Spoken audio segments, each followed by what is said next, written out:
Assalamualaikum warahmatullahi wabarakatuh.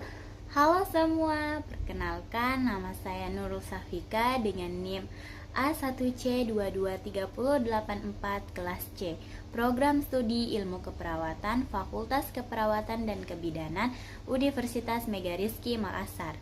Di sini saya akan menjelaskan wawasan Nusantara sebagai geopolitik Indonesia untuk memenuhi tugas ujian akhir semester dari Pak Irwan SHMH sebagai dosen pengampu untuk mata kuliah kewarganegaraan. Baik, mari kita lihat video penjelasan dari saya. Baik, kita masuk ke pengertian terlebih dahulu. Jadi, istilah dari wawasan Nusantara berasal dari kata wawas yang berarti pandangan, tinjauan, atau penglihatan indrawi. Akar kata ini membentuk kata wawasan berarti cara pandang atau cara melihat atau cara tinjau. Sedangkan istilah Nusantara berasal dari kata nusa yang berarti pulau-pulau dan kata antara yang berarti diapit di antara dua hal. Selanjutnya kita membahas mengenai wawasan Nusantara menurut para ahli. Menurut Profesor Dr. Wan Usman, wawasan Nusantara adalah cara pandang bangsa Indonesia mengenai diri dan tanah airnya sebagai negara kepulauan dengan semua aspek kehidupan yang beragam. Yang kedua, menurut kerja Lemhanas 1999, wawasan Nusantara adalah cara pandang dan sikap bangsa Indonesia mengenai diri dan lingkungan yang beragam dan bernilai strategis dengan mengutamakan persatuan dan kesatuan bangsa dan kesatuan wilayah dalam menyelenggarakan kehidupan bermasyarakat, berbangsa dan bernegara untuk mencapai suatu tujuan. Yang ketiga ada menurut ketetapan MPR tahun 1993 dan 1998 tentang GBHN, wawasan Nusantara adalah cara pandang dan sikap bangsa Indonesia mengenai diri dan lingkungannya dengan mengutamakan persatuan dan kesatuan bangsa serta kesatuan wilayah dalam menyelenggarakan kehidupan bermasyarakat, berbangsa, dan bernegara untuk mencapai tujuan nasional. Baik, selanjutnya yaitu kedudukan wawasan Nusantara. Yang pertama, wawasan Nusantara sebagai wawasan nasional bangsa Indonesia merupakan ajaran yang diyakini kebenarannya oleh seluruh rakyat agar tidak terjadi penyesatan dan penyimpangan dalam upaya mencapai serta mewujudkan cita-cita dan tujuan nasional. Pancasila sebagai falsafah ideologi bangsa dan dasar negara berkedudukan sebagai landasan adil. Undang-Undang Dasar 1945 sebagai landasan konstitusi negara berkedudukan sebagai landasan konstitusional. Yang selanjutnya ada latar belakang persepsi wawasan Nusantara itu ada 3. Yang pertama ada filsafat.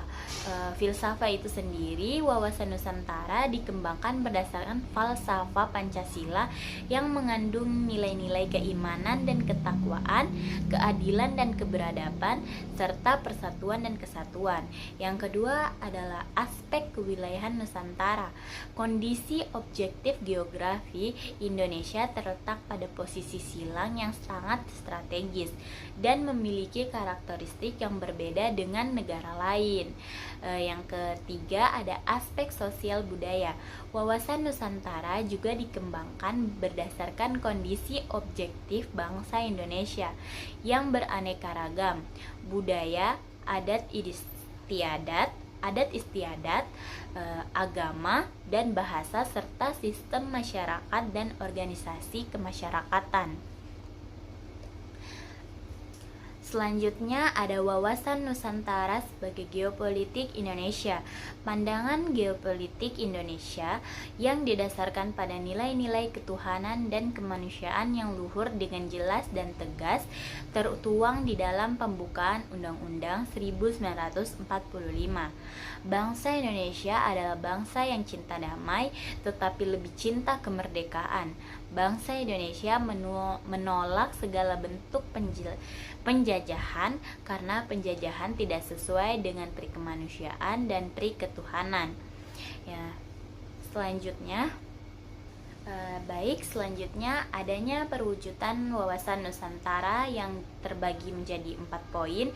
Yang pertama, adanya perubahan dalam kehidupan politik, di mana menciptakan iklim penyelenggaraan negara yang sehat dan dinamis, mewujudkan pemerintahan yang kuat, aspiratif, dan dapat dipercaya.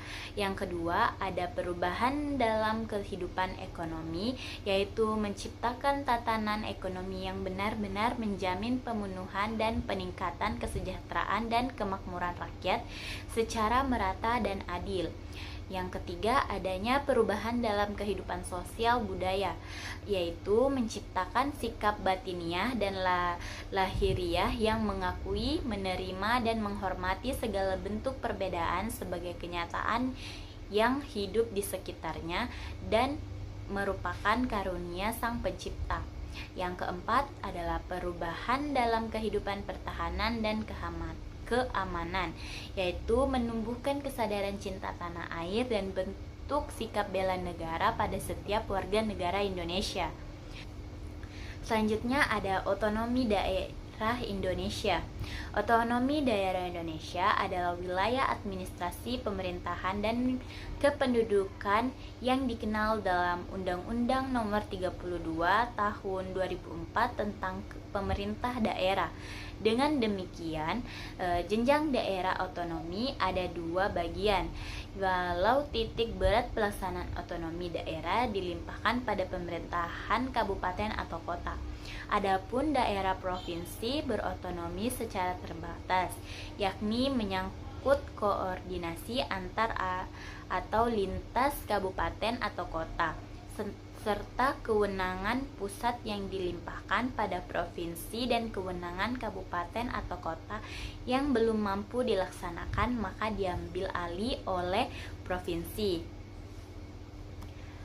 Otonomi daerah dalam Undang-Undang Nomor 22 Tahun 1999 adalah otonomi luas, yaitu adanya kewenangan daerah untuk menyelenggarakan pemerintahan yang mencakup semua bidang pemerintahan kecuali kewenangan di bidang politik luar negeri, pertahanan, keamanan, peradilan moneter dan fiskal, agama, serta kewenangan-kewenangan bidang lainnya yang ditetapkan dalam peraturan pemerintah.